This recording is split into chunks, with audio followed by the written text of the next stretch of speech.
سلورم سپارہ لسم نمبر رکو سورہ آل عمران نلسم نمبر رکو سلورم سپارہ لسم نمبر رکو سورہ آل عمران نلسم نمبر رکو بسم اللہ الرحمن الرحیم لقد سمع اللہ پتحقیق سر اللہ ووردو قول الذین خبر دا او خلق قالو چدی اوے ان اللہ فقیر بے شک اللہ محتاج دے ونحن اغنیاء او مونگا غنیان یو سنکتب زرد چ مونگا لکو ما قالو اغس چدی وائی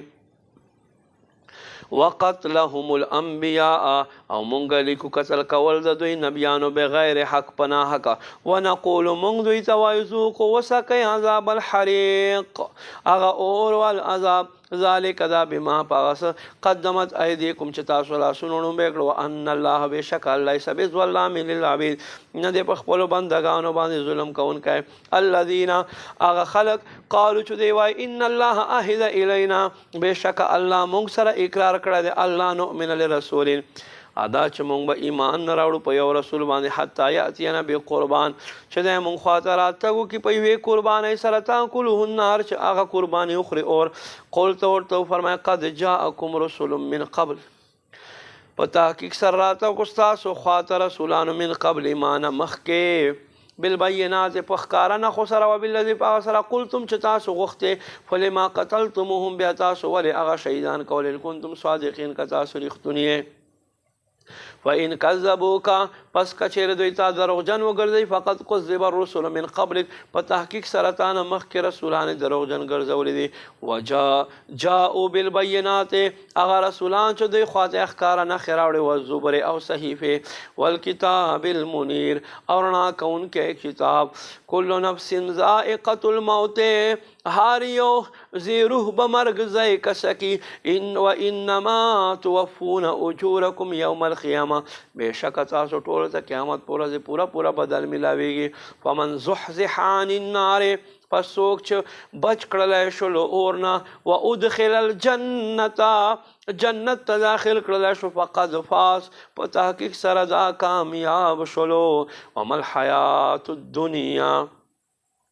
دنیا زندگی نه ده الا متاع الغرور مگر د دوکې مال لتبلون فی اموالکم وانفسکم ضرور تاسو امتحان اخیستلی کوي په مالونو تاسو کې او په ځانونو تاسو کې ولا تسمعن من الذین تاسو به اورئ دغو خلقو نه اوتو الکتاب چاته چې کتاب ورکړی شوی من قبلکم تاسو نه مخکې ومن الذین او خلقو نه به اورئ اشرکو چا چې شرک وکړو اذن کثیره ډېر شی تکلیف وان تصبروا او کتاسو صبر وکئ وتتقوا پرهیزګاري اختیار کې فإن ذلک من عزم الامور پس بے شک دا د مضبوطو همت والو کارونه نه دی وَإِذْ أَخَذَ اللَّهُ مِيثَاقَ الَّذِينَ یاد کړئ چې الله وعده واخیستله او خلقو نه اوتو الکتاب چاته چې کتاب ورکړی لتبیننه تاسو به ضرور دا بیانوئ للناس خلقو ته ولا تکتمونه تاسو به نه پټوئ فنبذوه پس غزارولو کړو وراء ظهورهم شاګانو پسې دوی رستو واشتروا به ثمنا قلیلا په دې سره ذلیل دام واخیستلو فبئس ما یشترون پس څومره بد دي چې هغه دوی دا خریداري کوي لا تحسبن الذين تاسو مګمان کوي هغه خلق یفرحون چې خوشحالېږي بما په اثر اتو چې دوی تراتک شوی دی ویحبون او دوی دا خوښوي ان یحمدو ادا چې دوی صفت وکړلی شي بما په هغه سره لم یفعلو چې دوی نوي کړي ولا تحسبنهم پس تاسو دوی مه ګمان کوئ بمفازة من العذاب چې دوی به بچ شي له عذاب نه